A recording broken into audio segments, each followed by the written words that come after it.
My name is Jenna Miscavige. My uncle's the leader of Scientology, and I escaped when I was 22. Many of you have asked what it was that finally made me leave Scientology. While it was a culmination of so many life experiences, the tipping point was that despite our mission being to help people, it became completely undeniable to me that Scientology did not care about people. They didn't care about me, they didn't care about their staff.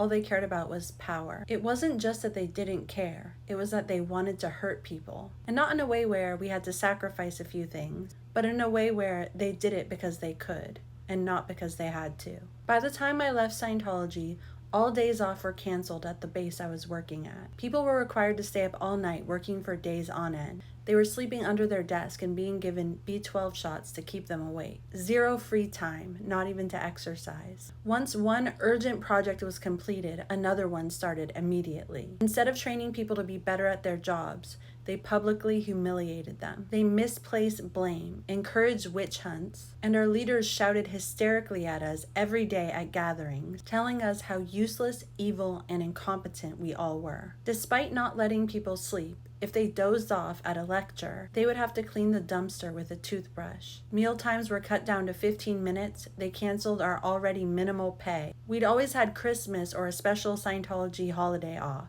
Canceled. We were forced to stay up all night after events and aggressively sell Scientology books. And we couldn't go home until we met our quota. It didn't matter if people already had the books. They took away anything nice we had. They went out of their way to find moments of happiness and comfort and took them away. They'd throw away food in people's drawers that they'd bought with their own minimal pay. They wouldn't let us listen to music. If anyone from the outside world sent you something nice, they would label it an external influence and would ban it. They didn't even comply with their own policies on how staff should be treated. There was no justice. Everyone standing in position was at the whim of the mood of the executive they happened to come across that day. Budgets were cut for staff food and medical. No freedom, no time alone. People who I'd known my entire life, my family members, were declared suppressive persons, which means they were evil, out to hurt people, and no Scientologist can ever communicate with them. And the worse you treated people, the more you were praised and promoted. Bosses who screamed at people, attacked them physically,